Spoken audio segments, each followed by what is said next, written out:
Deham Shri Guru Shyataf Padakamalam Shri Gurun Vaishnavang Jasri Rupam Sagrajatam Sahagana Raghunatan Vitam Tam Sajivam Sadvaitam Savadhutam Parijana Sahitam Krishna Chaitanya Devam Shri Radha Krishna Padan Sahagana Lalita Shri Vishakhan Vitam Hare Krishna Krishna Krishna Hare Hare Hare Rama, Rama Rama, Hare Hare.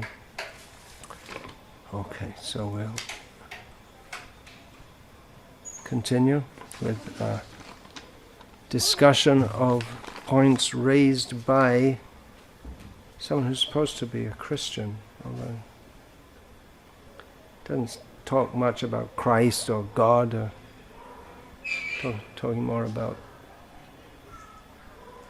development, refrigerators, TVs, cars, computers, etc. Okay, here he goes. Also, why did the Western world share their knowledge to the rest of the world? Should be with the rest of the world. They could have kept their knowledge like our Indian culture, where sharing of knowledge from one varna to another was prohibited. If one varna does a job, then growth in their fields will stop and pride and ego will go up. I don't exactly understand the last sentence, what it means. The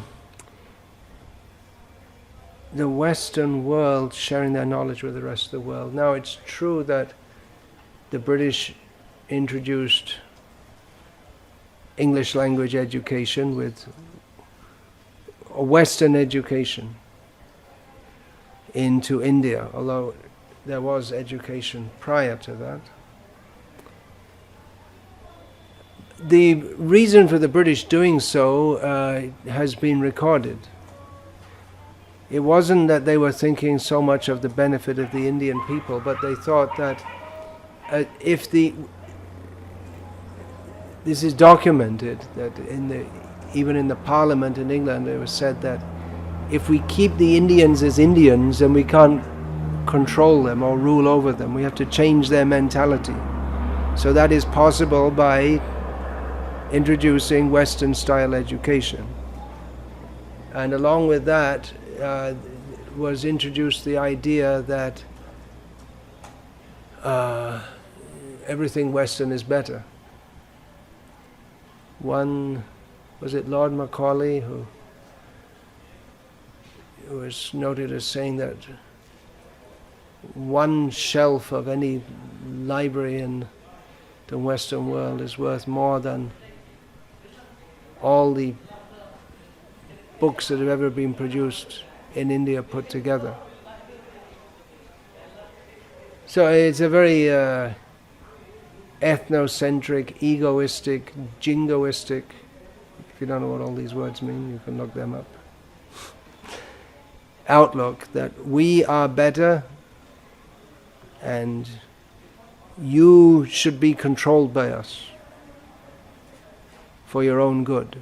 That was the message, which this Indian priest, he's a very good disciple of the continuing idea. Even though the British have left, Indian independence was superficially achieved in 1947, but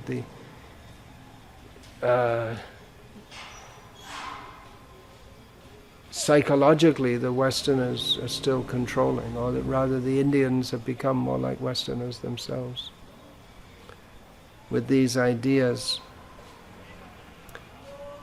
That it wasn't for the benefit of the people is clear from certain things, just like, for instance, the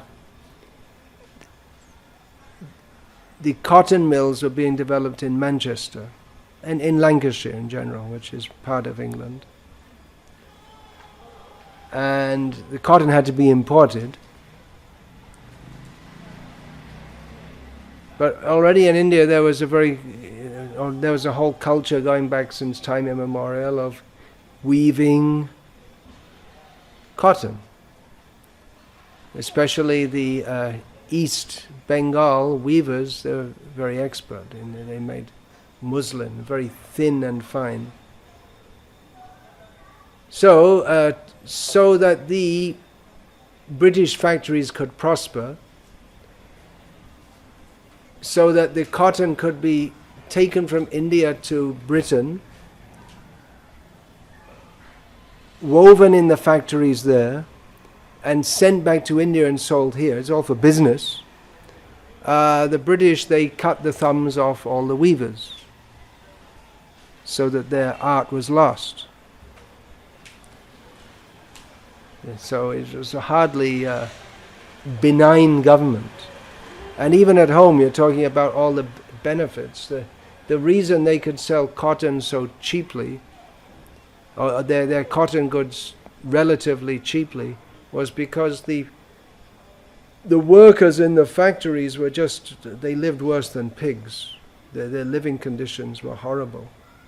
And in fact, that's inevitable in the industrial development. The progress, we use the word progress, or we could say the chronological development of industrial so-called development. It's just economic fact that goods are produced, you have to sell them to people, so the workers have to be paid enough so they can buy things. Then you export this to other countries. But then gradually the workers in the countries which are developed, they get more and more, they want more and more money. And so the economic development, it goes to now it's going to India and China because they have a large pool of, they can pay people less. And just like this city, Bangalore, is developing with so many big buildings, but India's present economic development, one of the factors, the construction industry, which is obviously a major part of it, infrastructure is required, roads, railways, houses, offices. That's going on by exploiting and paying next to nothing the workers, the manual laborers. So it's a culture of exploitation, which what happens is, there are so many factors. What happens is that the countries, they get more developed and people get more so-called prosperity, so they can buy more things like toilet paper and toothpaste and all these things which people never had before. Great benefit to human society. Of course, you can brush your teeth with a neem twig also. You don't need toothpaste. Then what happens is the people, they don't want to do jobs like cleaning toilets and manual labor, so they import people to do that. So like now in Europe, there's a large population of Muslims from North Africa, Muslims in France, and Turks in Germany, and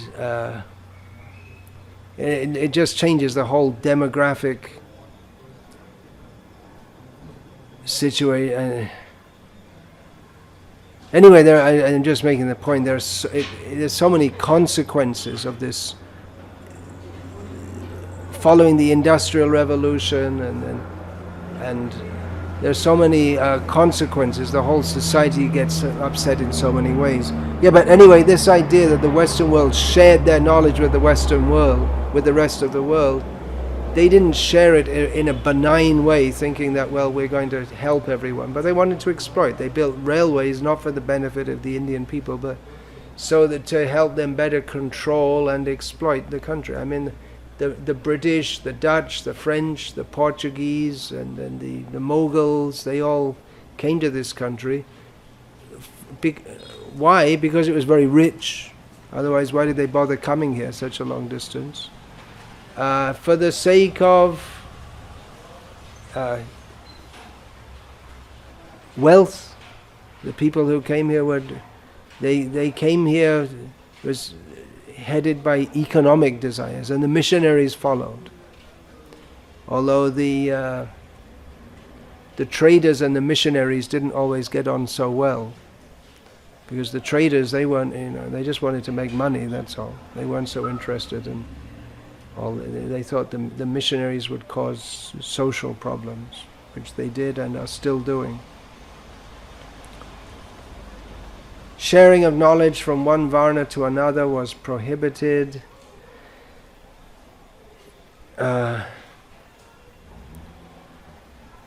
Prohibited, yeah, but again, why people were educated according to need. Why would someone who has to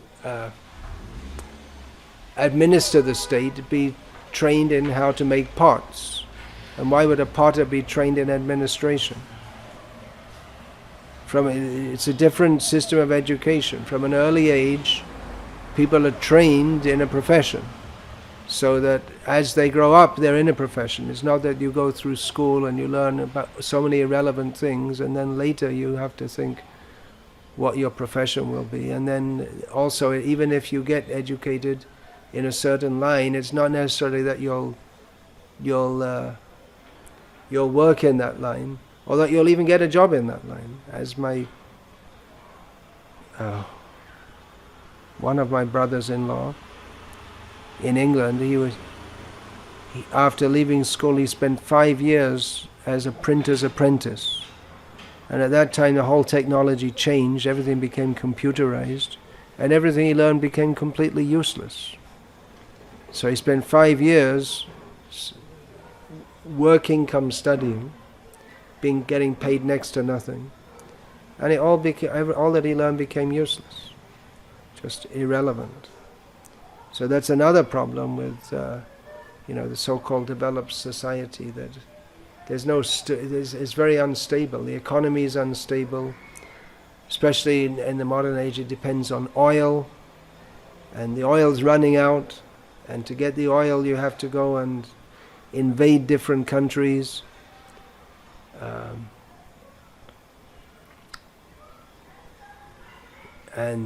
Because it's always changing, then people just, all of a sudden, people can just be out of a job.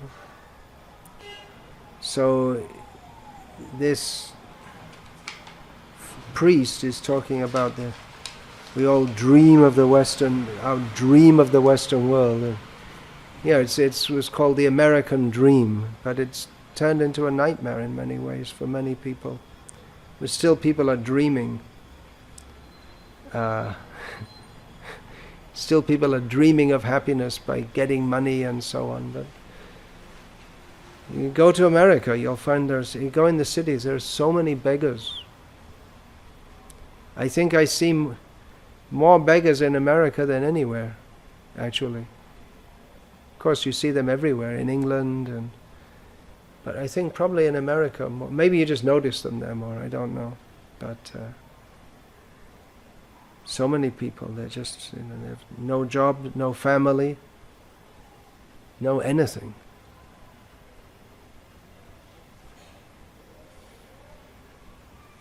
So it's a fact that the Western world is not only facing an economic crisis, but it's a moral and spiritual crisis with so much instability in society, in family values, and no family values. What family values? Most children in America are born out of wedlock, and those who are born in wedlock, they're usually, that means that with their father and mother are married, usually. But even if they are married, the chances of their remaining married very long are not very high. And so many problems. Massive drug abuse, even within the White House. It was discovered some years ago. There was a drug trading was going on, and people selling marijuana just to the workers in the White House. And the mayor of Washington D.C. some years ago was convicted for selling drugs, and So the West is facing a moral and spiritual crisis, but most people they just go along with it. There are many educated, intelligent people, but their education and intelligence is just engaged in the same old thing, like how to make more weapons, bigger weapons, better weapons. A huge amount of the economies of the world is spent on what they euphemistically call defense, which means how to make more sophisticated systems for killing people.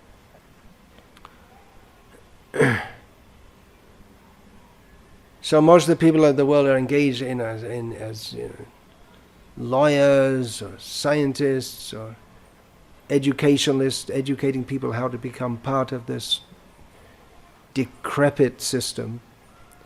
And very few thoughtful people are actually trying to look for some alternative.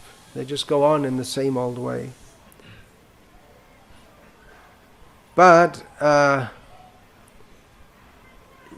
of their own choice, but those who are looking for solutions, they're not looking for it in Christianity. There are very few people who are actually thoughtful and objective in the Western world, examining the problems and thinking that Christianity is the solution. Although there's a massive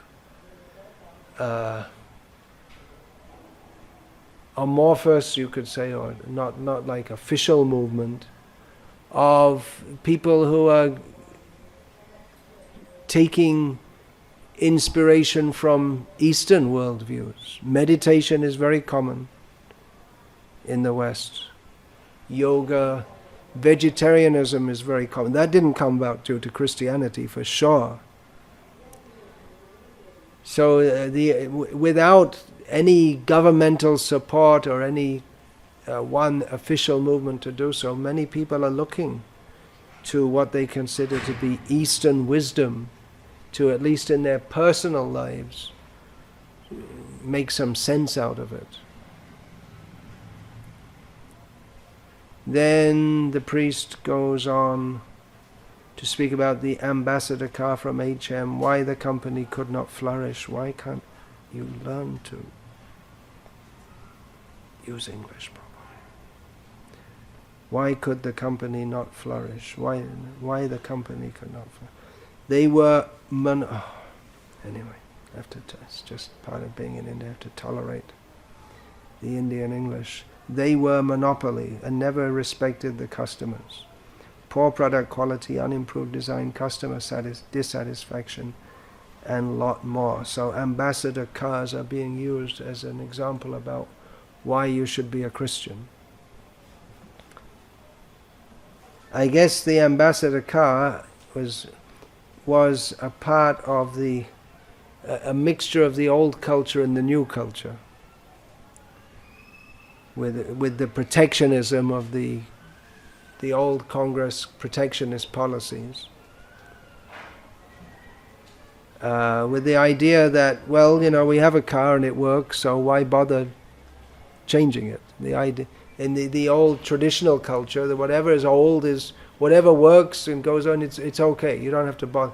It's the modern culture, the idea you always have to invent something new and develop and improve. But the old Indian culture was, well, if it's okay, go along with it. So it's like a mixture of the old and new cultures. I'm not going to try and argue the point that ambassador cars is India's greatest gift to the world. It's rather irrelevant. Although interesting, that's that term I was trying to remember in that one lecture in Mysore, planned obsolescence. That all these products that we buy, or I don't buy them, some people, cars, computers, iPods, they could be built to last more or less forever. But they're built so that they break just after the guarantee period. They're deliberately built like that so that you have to buy a new one. And in this way the company goes on selling more and more. Otherwise, if I mean, 60 years ago, they had cars which could last for a lifetime. They could build such things, but they deliberately don't, because then they wouldn't have much business. If you build a car that lasts for a lifetime, then you're going to sell less cars. So they build you a car which lasts for a few years. Then their business is always going on, and they're always advertising new, better, improved. So that you think, oh, I have to get the new one, I have to get the better one. And in fact, of course in car technology there's not much new coming up these days. But in computers there are always new softwares, new hardware, and then you need new hardwares, and you get more and more RAM and bigger. What's it now after gigabyte? Was it terabytes, is it? What's the next one? Terabytes. But you need to you need to always update, just get a new computer, because the old ones don't keep up with the new technology. But from what we've heard, they already have all the technology for years in advance already developed, but they only release it little by little because it's a business. That's all. As is written on the American dollar, in God we trust. But people are more interested in the dollar than in God. And that we can see. So this idea that the Western world is benignly benefiting everyone, it's cheating and exploitation. And some people are so foolish. Actually, most of the people of the world are so foolish that they just go along with it.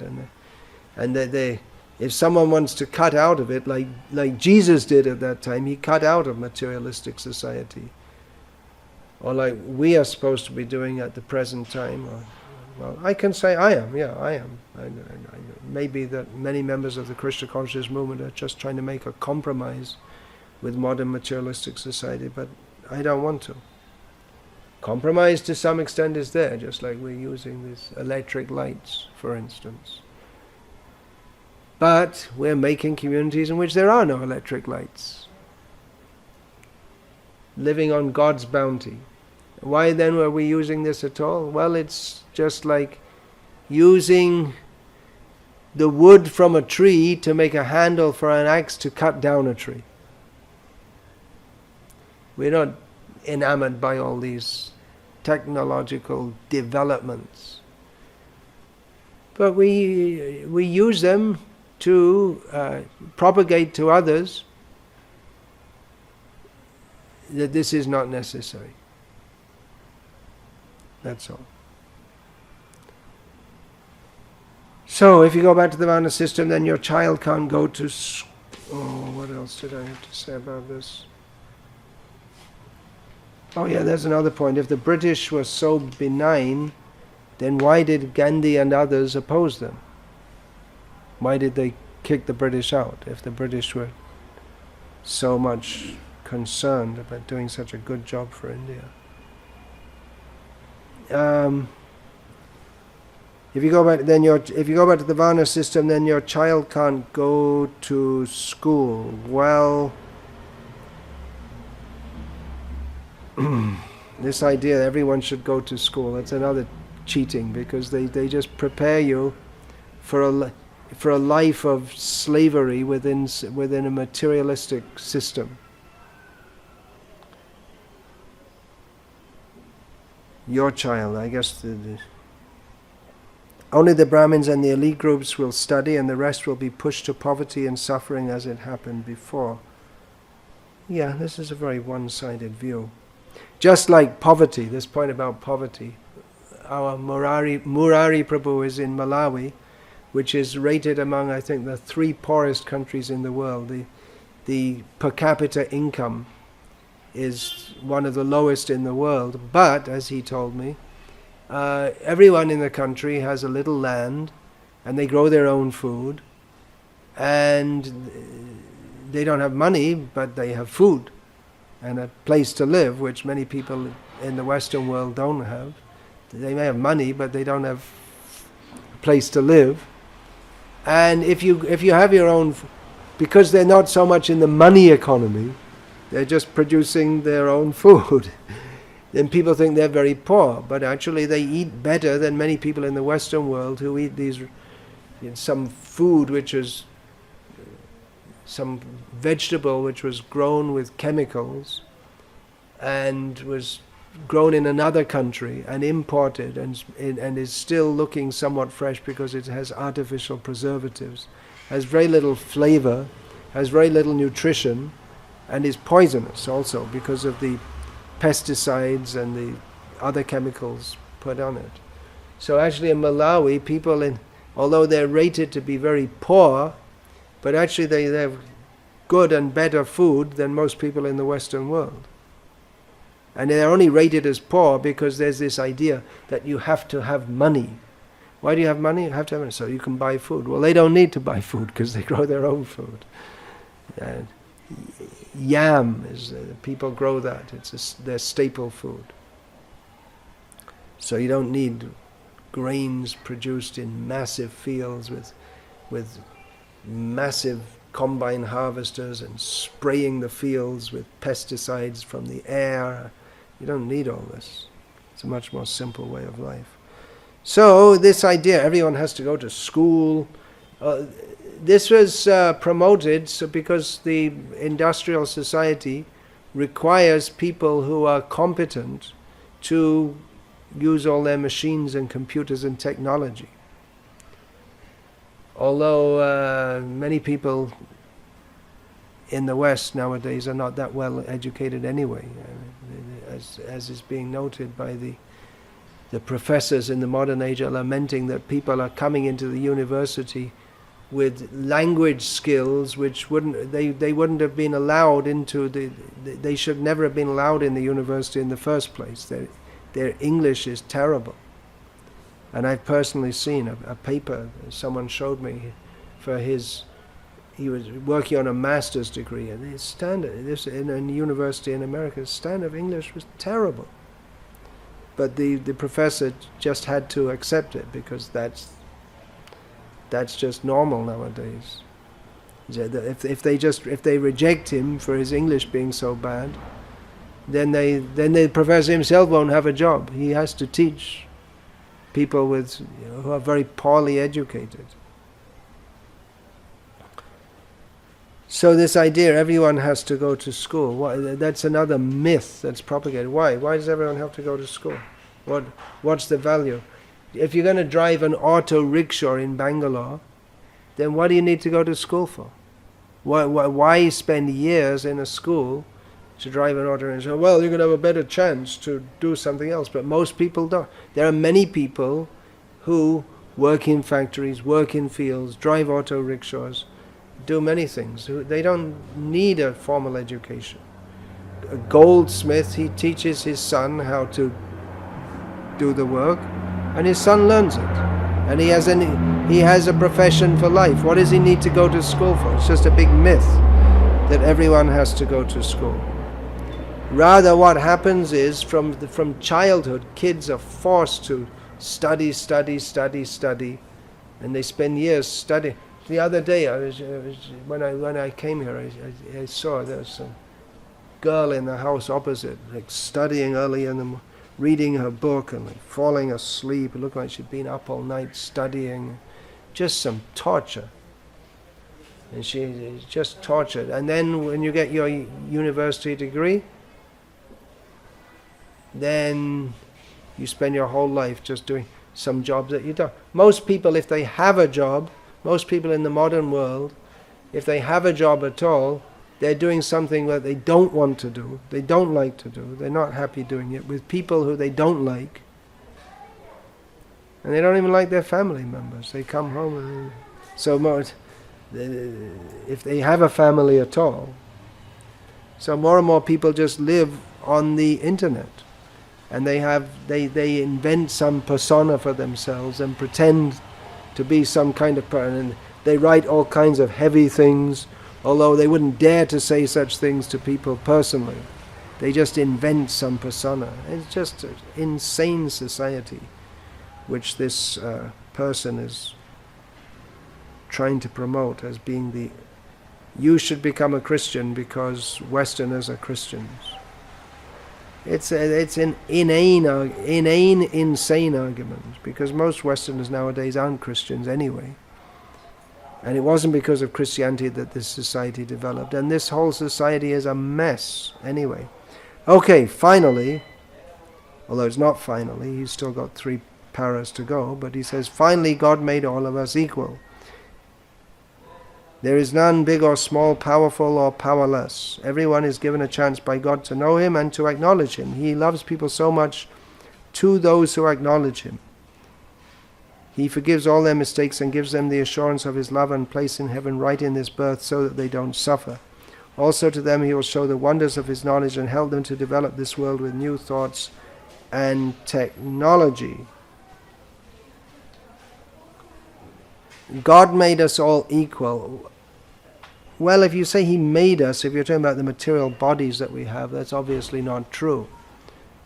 Some people are tall, some are short, some are fat, some are thin, some are healthy constitutions, some have unhealthy constitutions. Some people are born in rich families, some people are born in poor families, some people are born mentally retarded. Mozart was born with the ability to play any instrument and compose practically from birth. So to say that all are equal, spiritually we're all equal. But materially there are great differences. And the Abrahamic religions can't explain that. If God loves us all equally, then why did He make some people healthy and some people unhealthy? That is explained by karma. But there's no such explanation in the Abrahamic religions. So, the priest says, everyone is given a chance by God to know Him and to acknowledge Him. Well, according to your doctrine, Christianity is the only way. And whichever church you happen to be in, that church is the only way. Every church is saying our church is the only way, although some of them get together and they try and unite and all this kind of thing. So, if you say that it's only through Jesus, then what about all the people born before Jesus? What about people born in countries or places where people never heard of Jesus, even today, or countries where they have a different religious system?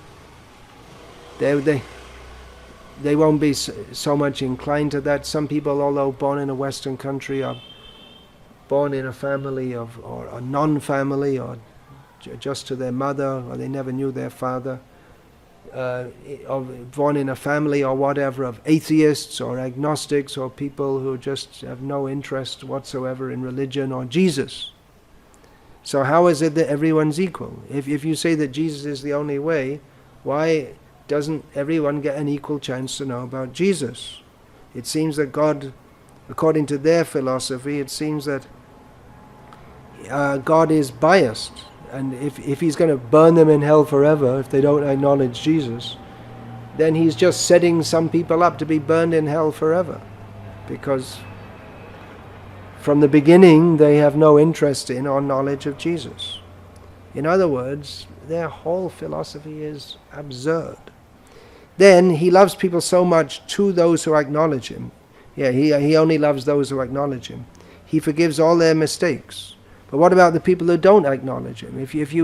If God is really loving, then it's not just the ones who support Him, who wave His flag and say, Jai Jesus, but those who don't acknowledge Him, He also loves them.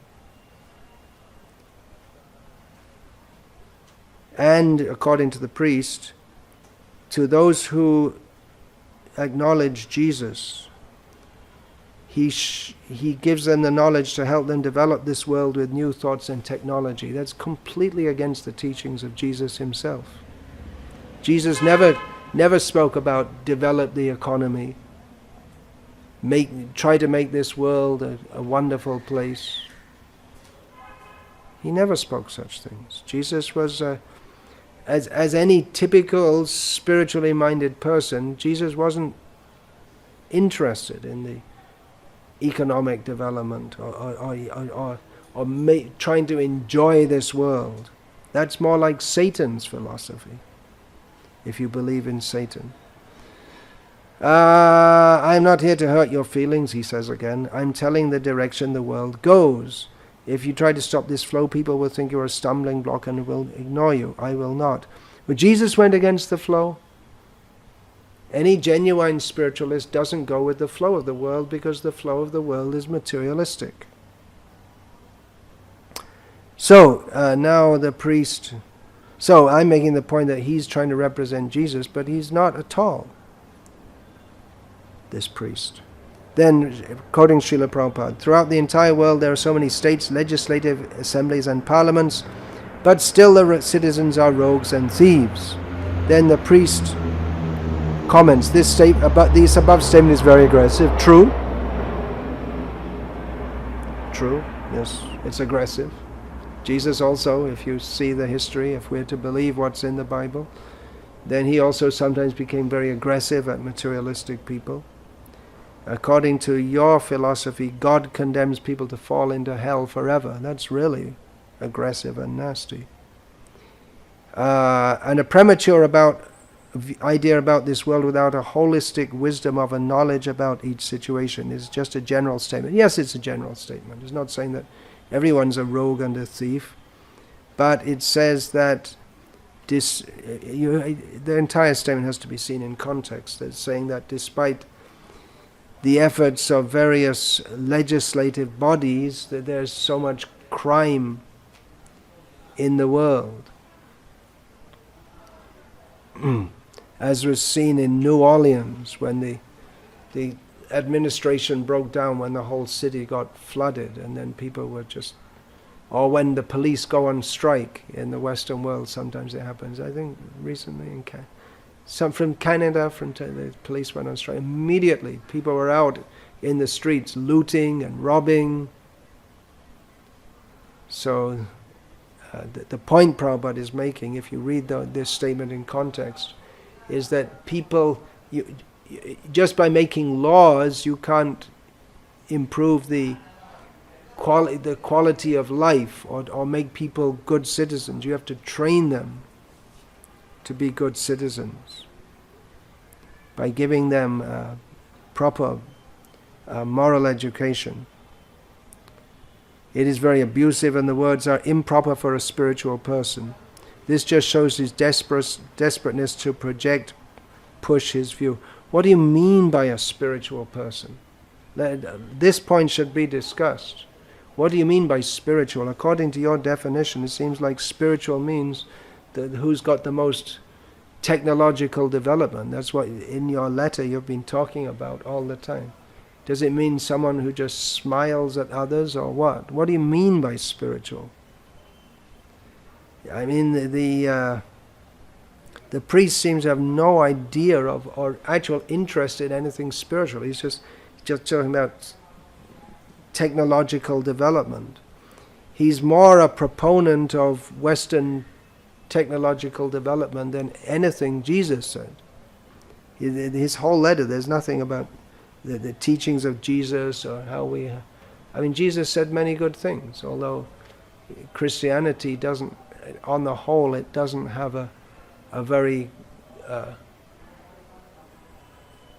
to use that word holistic, doesn't have a very clear understanding of God and our relationship with Him. Here's what Bhaktivinoda Thakur said, one of the things he said about Christianity.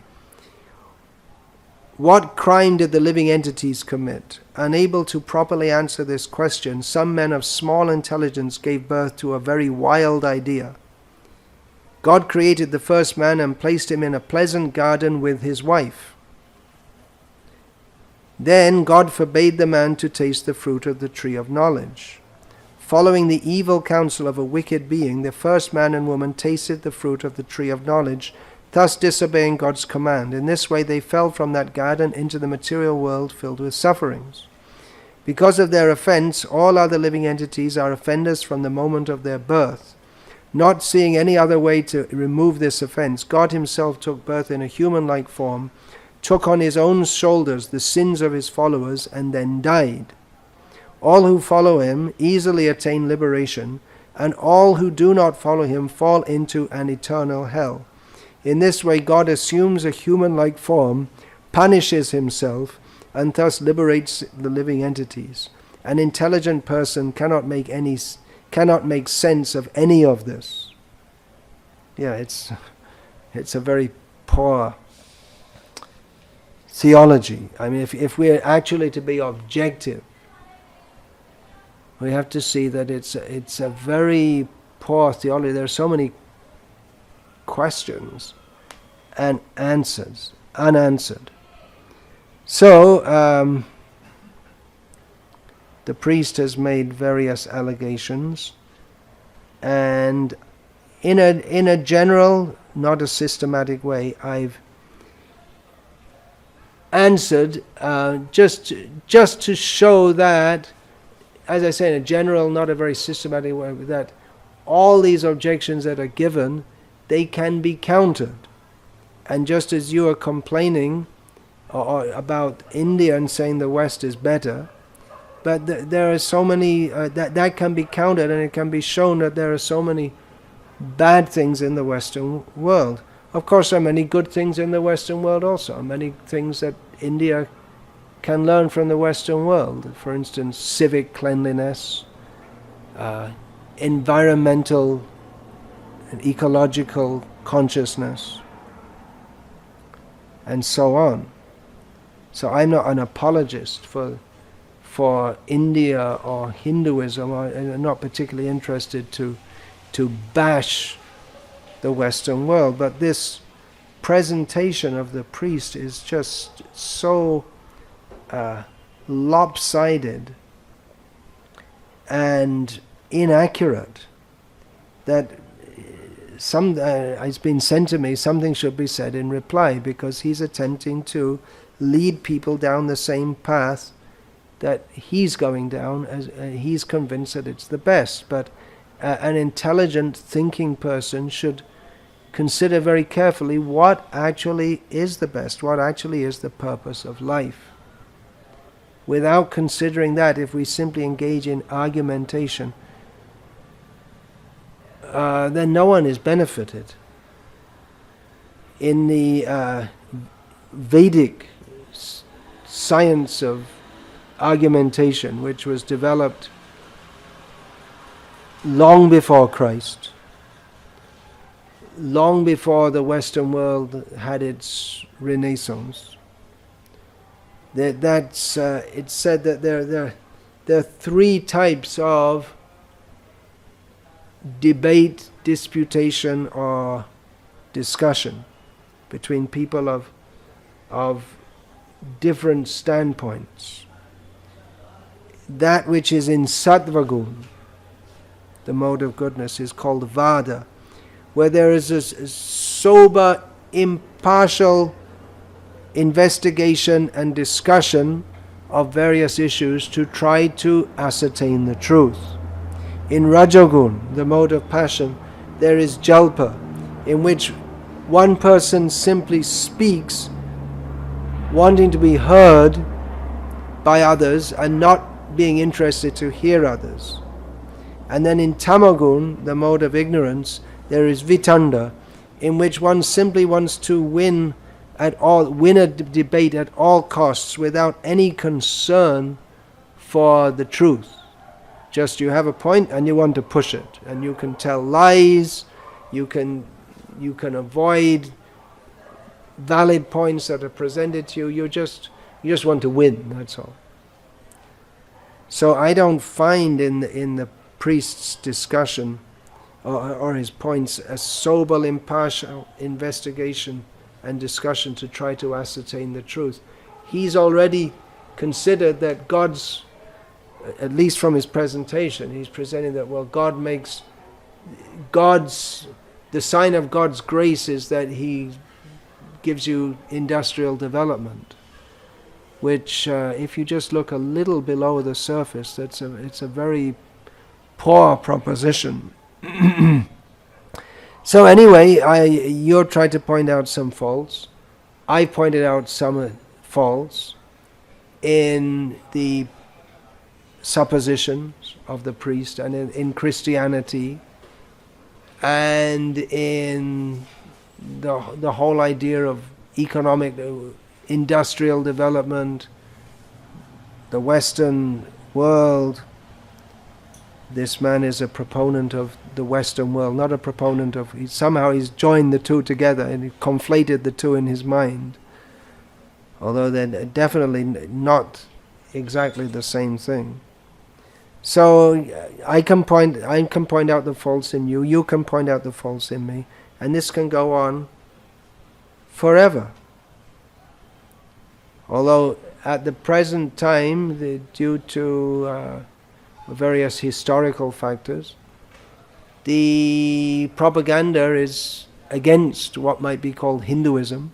It's within India and outside, it's promoted as something very backward, and the not so much Christianity is being promoted by Christians, although in general all over the world this gross materialism is being promoted. A more objective analysis is required. I mean, if we, of course, there are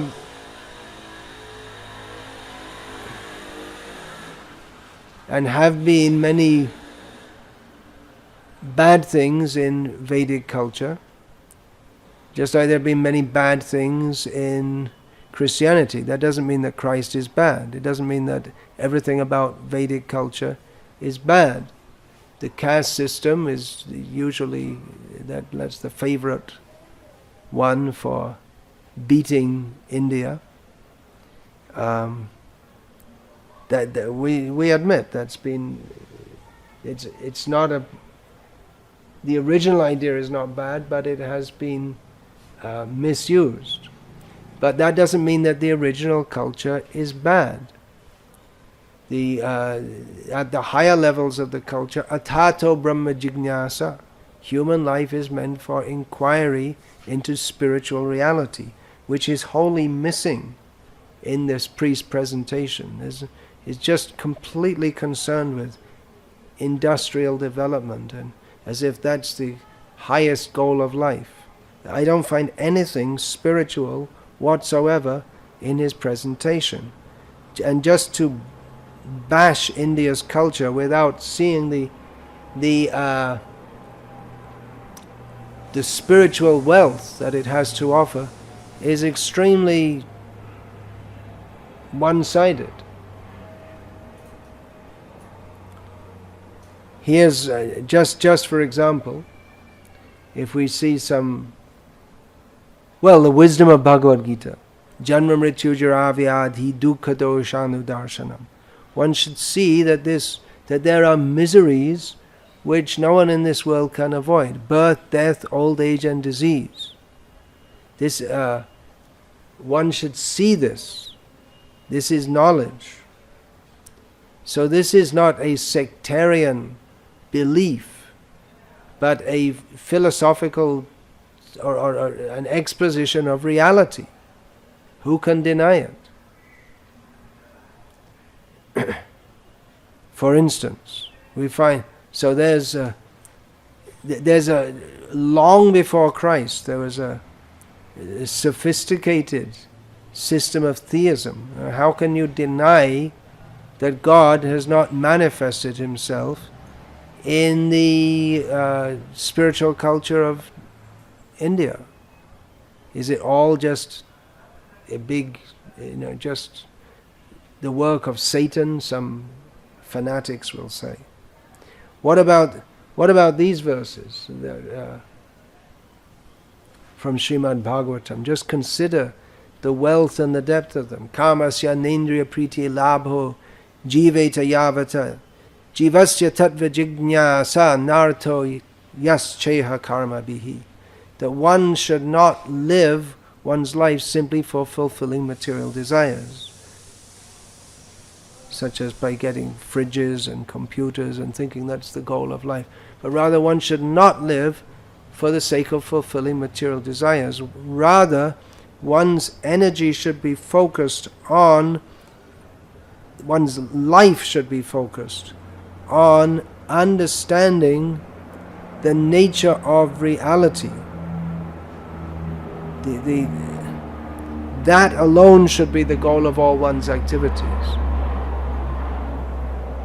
Now, if you examine impartially, from what we know of Jesus, his life was very much in tune with this statement, not with the statements of the priest who claims to represent Jesus.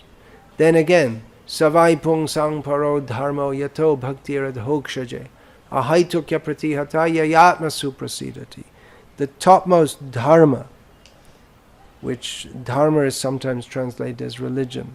So the topmost religion, although the word dharma actually encompasses much more than the English word religion. So the topmost dharma is that by which one has devotion to the Supreme Lord, who is a transcendent being. That devotion should be unmotivated. One should not perform bhakti or devotion to God simply for what I can get, what I can get. God will bless me with more and more money and so many. No, just the opposite. Don't just serve him to love him, that's all. Out of love for who he is. Not thinking what I can get from him. He will give me more and more and more and more. The best God is the one who gives you more and more. But where is the love of God? And a pratihata, real love for God, means to be fully absorbed in it all the time, not just you pay some lip service to God and then he gives you all kinds of facilities and you enjoy it and you say, thanks God. That's not bhakti.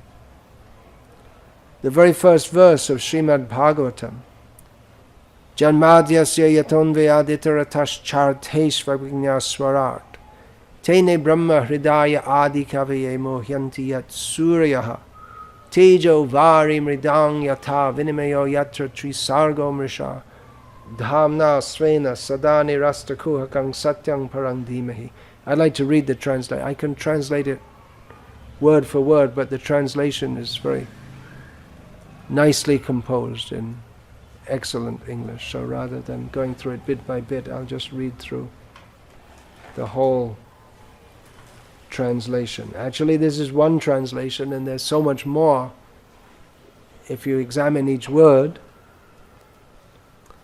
So, Om Namo Bhagavate Vasudevaya. O my Lord Sri Krishna, son of Vasudeva, O all-pervading personality of Godhead, I offer my respectful obeisance unto you. I meditate upon Lord Sri Krishna because he is the absolute truth and the primeval cause of all causes of the creation, sustenance and destruction of the manifested universes. He is directly and indirectly conscious of all manifestations, and he is independent because there is no other cause beyond him. It is he only who first imparted the Vedic knowledge unto the heart of Brahmaji, the original living being. By him, even the great sages and demigods are placed into illusion, as one is bewildered by the illusory representations of water seen in fire or land seen on water. Only because of him do the material universes temporarily manifested by the reactions of the three modes of nature appear factual,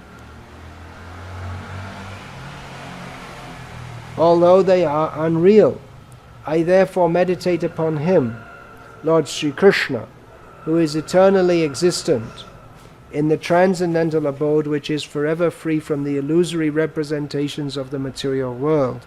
I meditate upon him, for he is the absolute truth. So can you not appreciate that there is, in a culture which long before Jesus' appearance produced such deep understanding or descriptions of God, the Supreme Being, and you just want to rubbish it all and just say ambassador motor cars are no good. therefore be a Christian. It's actually very, very disappointing coming from someone, from a trained theologian. This man is a priest. He's been trained for years. I would think at least 5 years they have to study. And that's all he can come up with?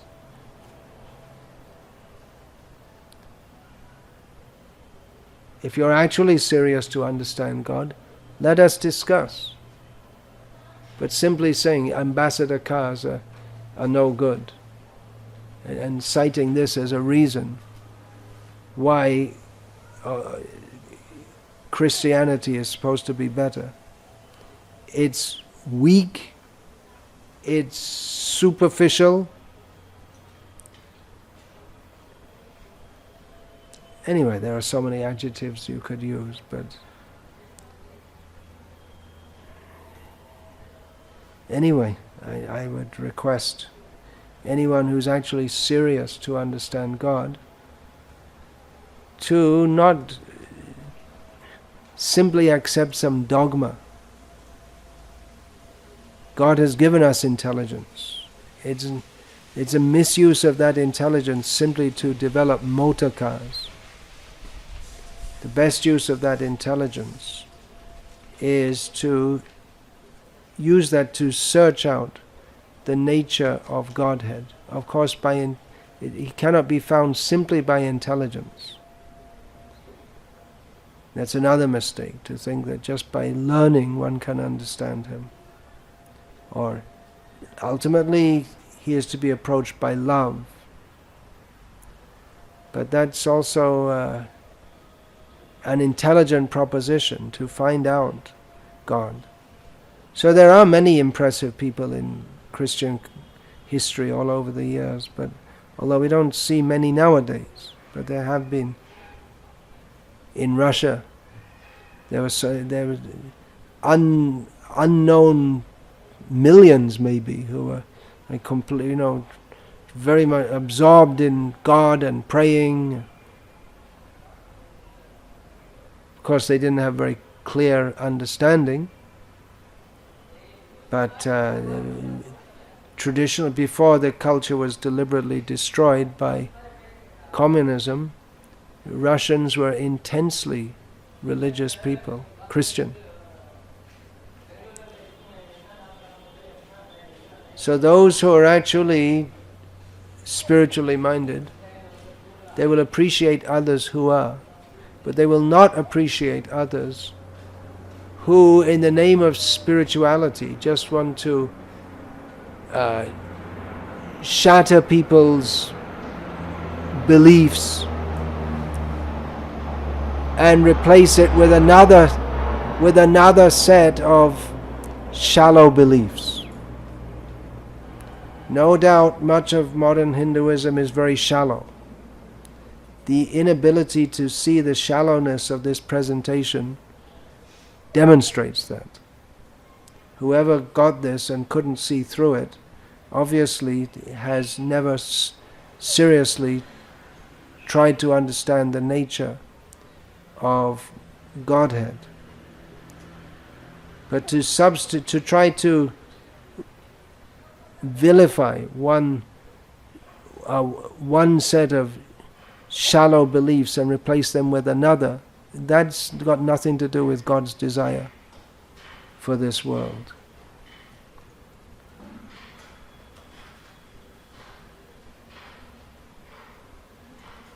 So, Hare Krishna. Let us all chant the names of God. That Srila Prabhupada, when he met Christians, he would often ask them, chant the names of God. You can chant the name of Jesus if you like. He wanted to engage them in some spiritual activities. All right, any question or comment about that? You have anything? The seventh-day creation story and Adamic ideas are presented for creation, which is different from Vedic perspective on creation. What's the thing which Christianity or Bible is presenting here? although you What is the Bible presenting about creation? The world was created actually not in 7 days, in 6 days. It was created, according to the Bible, Genesis, the world was created in 6 days, and God was tired and He took rest for 1 day. And on that 1 day, no one should do any work, according to the Bible. Actually, according to the Bible, if anyone does any work on the Sabbath, they should be killed. Not on the Sabbath. You have to wait till the next day to kill them. That's why the Jews, they like to keep non-Jewish servants, because then the servants could do all the work on the Sabbath when they themselves couldn't cook or clean or do any such thing. The problem with that is that sometimes their Christian servants took their children and got their children baptized without the children knowing what was going on at all. And then once they were baptized, then that was it. They were considered finished. Now they're a Christian.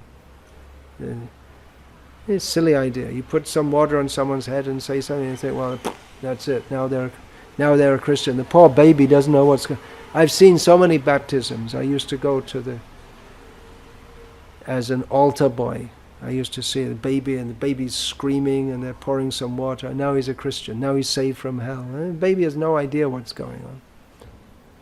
That's why I said in America there's a spate of unbaptizement. The people, they want to register themselves. That I want to nullify my baptism. It was done to me when I was a baby. I don't want to be. They've made some unbaptizement. They get some. I don't know what they do exactly, but they register themselves, or they make some statement that we're not baptized. So anyhow, what was that? There's 6 days, and then he rested, and then the Bhagavatam gives a version of creation also. So yeah, it's much more detailed actually, how the Supreme Lord creates this universe and destroys it again and again. Not that just God was sitting in heaven and then just all of a sudden He decided to create some material world, and then at some time He comes and judges everyone and throws most of them in hell, and then it's all over. But rather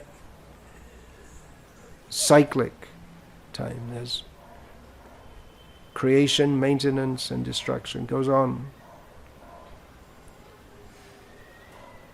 in cycles. So what's the question? So does that mean that And what's that? Adam and Eve?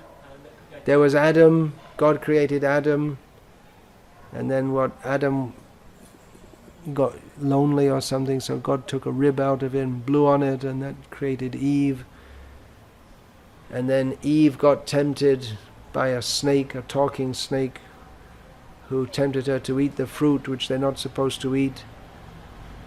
And then Adam and Eve ate the fruit, so they got thrown out of the Garden of Eden, and as a result, all the problems in the world that we see now are because our forefather, way back, ate some fruit.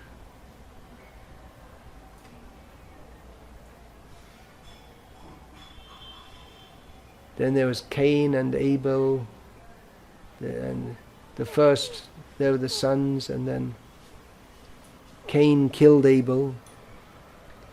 And then so it doesn't describe where the women came from. Maybe, I don't know, there was their mother, I don't know. But anyway, out of them came all the rest of the people in the world.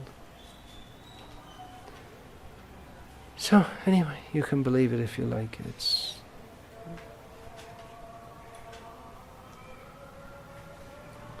not a very satisfying account of how the human race came into existence. I mean, satisfying means that there should be something that which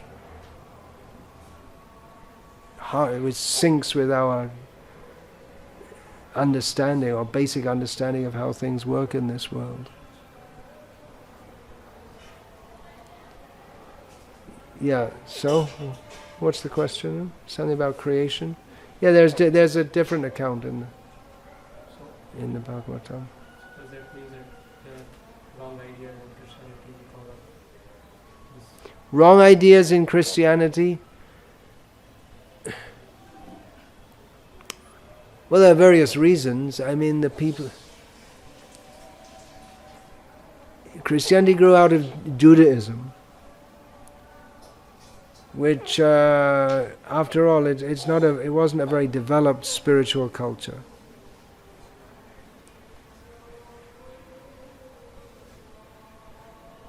So, yeah, I mean, it's just like in the 1970s and 1980s, there was a lot of propaganda in America against cults, new religious cults, and that's still going on to some extent in Russia, what they call sects. Now they call it sects. And somehow they have the idea that because Christianity and Islam are very old and widespread, that they're bona fide religions, whereas Krishna consciousness isn't, although actually it is very old, and it does have many adherents also. But viewed objectively, if Christianity and Islam were to be introduced now, I mean the same criteria for which they say that these new sects are dangerous, they very strongly fit Christianity and Islam. They have the idea that you just have to, unless you follow this, you're doomed forever. And especially Islam has become infamous throughout the world for certain interpretations of Islam, which, according to many, they are derived directly from the Quran, which recommend horrible violence toward others. And some people say, well, the Bhagavad Gita, it's a book of violence, but if we see the culture that came out of it is, I mean, we don't find in Vedic culture crusades, pogroms, holocausts, inquisitions. We don't find such things.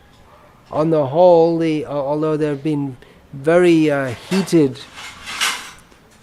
and you could say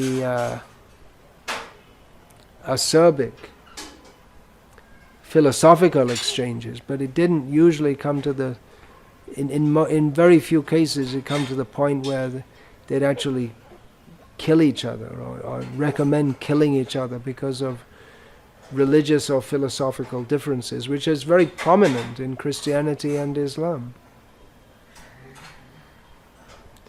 So actually it's a fact that in Hinduism and Buddhism on the whole, they're far more tolerant than Christianity and Islam. Judaism, I don't know, it's a small religion and they've... Anyway, like I say, if we get to examine, then you'll find faults here, then everyone can promote each other's faults. But better than that is to find God wherever and however He manifests Himself. So on the whole, we'll find that the knowledge, the spiritual knowledge and the spiritual culture and the spiritual practice has been far more developed in India than in any other part of the world. That there are deviations and aberrations, that's admitted, but if we see objectively, then it is a very developed spiritual culture. So why the descriptions in the Bible are so simplistic? Well, I guess it was for very simple-minded people who they needed a very simple description. And a lot of it's grown out. It's not exactly scientific knowledge of reality, understood from a transcendental perspective. A lot of it is just folk tales, if we are to be realistic.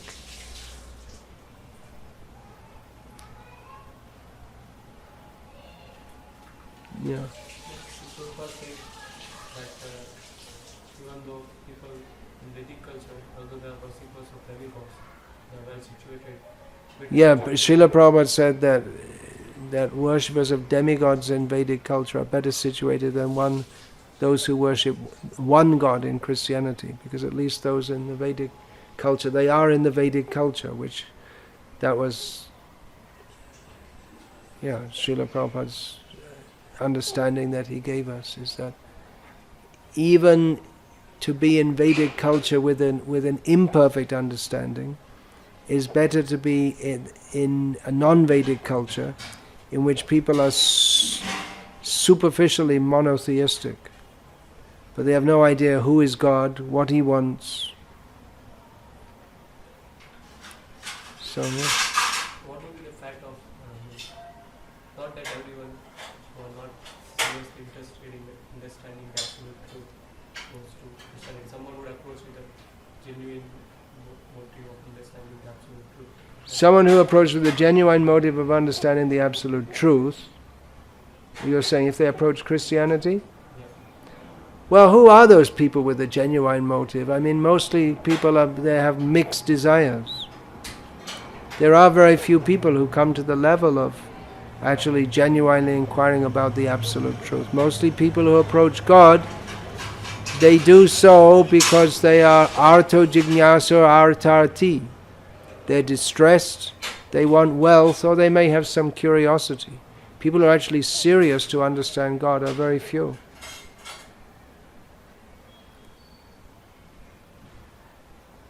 If they are serious to understand the nature of reality and they approach Christianity, then they're going to have to admit that there's some very serious problems with their presentation. Of course, the classical Christianity, the belief in Adam and Eve and all of that, that's been modified by many Christians in the modern age. But then, if you don't believe in all that as it is literally, then what is your Christianity anyway? Yeah, what I'm saying is that many modern people who claim to be Christians, they understand that the traditional theology and teachings of Christianity don't make much sense. So they modify them, or there's some that came in the newspapers less than a couple of years ago, that some British bishops had said that much of the Bible is not to be understood literally. But then if you don't accept it literally, then what have you got? You've just got you're just left with your own speculations about what it should be. So either you accept traditional Christianity as it is, if you want to be what's called a Christian, which doesn't necessarily mean a follower of Christ. Many years ago I heard the saying that the last Christian died on the cross. But if you do accept traditional Christianity, if you are seriously trying to understand God and you look at traditional Christianity, you'll see there are many problems with that. If you anyway just want to go into it blindly, then I would say that you're not really not very seriously looking for the truth. Or if you say, well, we want to modify this and modify that, then again you're not looking for the truth. Because you've just latched onto Christianity and a priori accepted that this must be correct. If you're sincerely looking for the truth, then you should remain dissatisfied with what is there in Christianity. I would say so. If you're very serious to understand the nature of God. There's very little said about God in Christianity. I mean, they say Jesus is God, but He didn't say that Himself, at least from what we have in the Bible. And if He did say, well, that again, why should we accept that?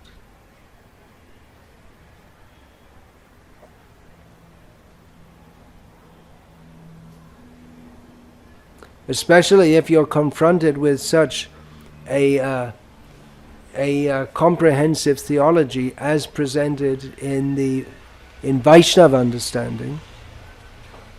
If you're actually serious to understand God, understanding that God, he doesn't just present himself to a few people, but he presents himself in various cultures throughout the world at various times and at different levels according to different people's ability to follow and understand. Then why not find out the best?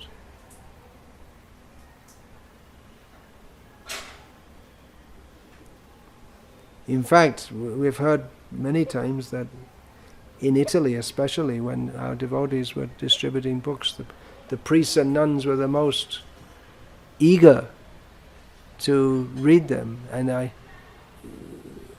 this Madan Mohan in Moscow told me that he's met several monks who told him that, well, we're reading your books secretly because we know they're the best. We can't say it, but we know that this is real knowledge. Anyone who's serious about God, and many monks and nuns are, they must be. Not all of them are. I mean, I've seen in my childhood some of the monks and nuns, I guess they were from Irish families and they were pushed into it. Like my mother tried to push me into being a Christian priest. But I said no, I don't want to be one. So I avoided that. At a young age, what happens, they send them at a young age for training, and they just kind of get into it and they can't get out of it. But some of them are very serious. Oh, there's another thing I saw after Vatican II. There's so many nuns in the West who they started wearing short skirts. I guess most of them who started wearing short skirts, and they just gave up being nuns. Many gave it up during the 1970s. They gave up Christianity. So, what was the point? Yeah, those who are serious, they will appreciate what is the value in the books of Srila Prabhupada. It may be that if you're a Christian and you come across Hinduism, then you may see it as absurd. They often talk about the elephant-headed god. It's so stupid and all this. Although I met once on a flight from Dubai to Bombay, I was sitting next to a Christian disc jockey from Bombay who had gone to Dubai someone had called him for a party or something. And he told me, yeah, I always go to the temple of Ganesh in Bombay. So you may say, but then, I mean, if you start saying, you see, there's so many silly things, elephant-headed God. Well, you have in the Bible that God became a burning bush. So, if you start to try to point out unusual things that you don't believe, then you can put it the other way also. And why can there not be a powerful being who does have the head of an elephant? Why not? You haven't seen one, doesn't you? What have you seen? Like a frog living in a well. What has he seen? What does he know? What do we know about the universe living on this tiny little planet? There may be so many things. One reason, again, when I was a kid, from a very early age, I understood that they're cheating us in the schools by not presenting everything about reality. Because one thing that I was very aware of at that time was ghosts and spirits. So the fact that all over the world there are, every culture speaks of ghosts. I don't talk too much about ghosts. Hare Krishna. But we're someone chanting Hare Krishna. So but we're supposed to, according to modern ideas, there are no such things, just a figment of the imagination. Then how is it in all cultures of the world it's there? And even in the modern age there are modern ghosts also. Just like there was one plane crash, one plane going from America to somewhere in South America. Delta Airlines, I believe it was, or whatever. So when this is in the modern world, on an airplane. So when they flew more planes on that route, it's a scheduled flight. Maybe it was, I can't remember what it was. Say Miami to Mexico City, whatever. It wasn't that. But so when the airline flew on that route again, the captain of the flight that had crashed kept on coming on that flight. In other words, his ghost kept on. He'd be sitting in the plane, making announcements over the PA system. And eventually the airline had to cancel that service, which was profitable, because none of their staff would go on that. They refused to go on those flights because the ghost kept on coming on it. So, I mean, there are so many things which I understood that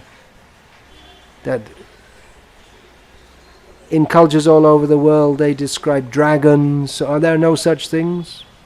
That's what I thought when I was a kid.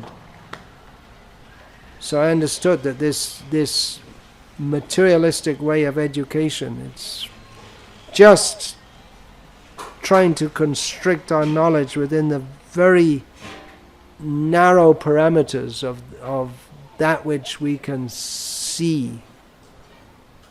If you don't see it, don't believe it. That's a stupid idea. So anyway, there are so many things to be said. Can't say it all at once. Yeah, it's already what, 8:30? Is that the right time? 8:28. Yeah, well, more or less. In India, you should know. 8:28 and 8:30, no difference. Well, teaching this, sometimes it's like these interreligious dialogues and Interreligious dialogues. Similarities, yeah. The real question should be, what is the ultimate reality, and how can we understand? I've spoken about interreligious dialogues so many times. I have finished now. It's already 1.5 hours. You want to say something?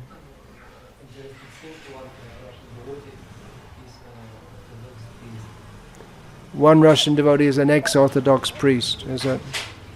Oh, he's still an Orthodox priest. Initiate devotee. Okay, good.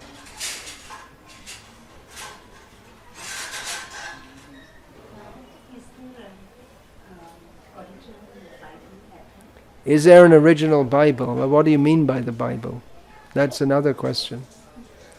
That I spoke on the second day. There are different ancient books which some scholars at some point in together, they got together and said, okay, these ones we accept, these ones we don't accept, this is the Bible.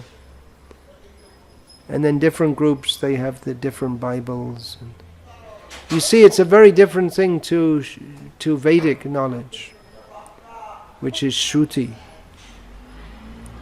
It's some writings that were written down at some point by we don't know who, although the first 5 books of the Bible are ascribed to Moses, although it seems very unlikely that Moses actually wrote them, or that one person actually wrote them. And yeah, anyway, I spoke about that the other day. Original Bible, what does that mean? There are printed Bibles in the... there may be still some of the early printed Bibles which are translations. There may be some editions. But what's the value of that?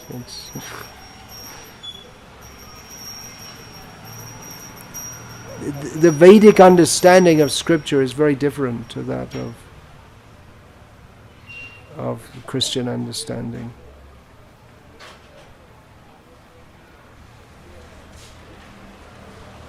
Deeper subjects than we can discuss now. One time in India, one man, he said something to Prabhupada about the Bible and said, why you bring the Bible? Come on, you're here in India, we have the Shastra, so why even bring the Bible at all? In the West, Srila Prabhupada would quote that sometimes.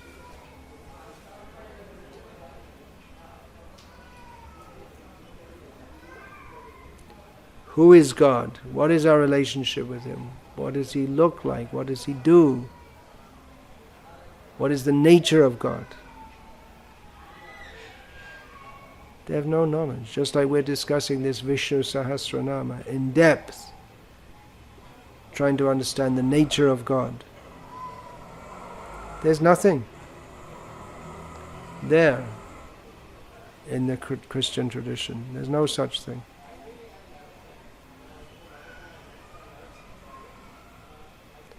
I must have sat through hundreds of lectures. Yeah, actually every day at school we had some religious, everyone was compelled to come to some religious teaching, and then in the church, but I don't think they ever talked about God. He didn't even use the word. It's all like about, social.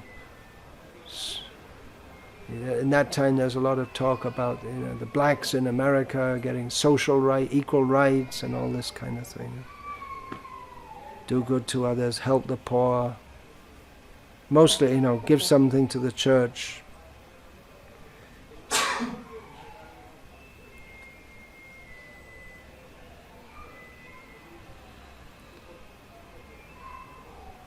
Disappointingly unspiritual, religious but not spiritual. Religious, certainly. Religious of the kind that is the opium of the people.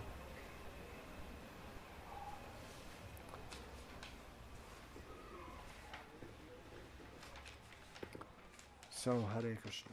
That's all.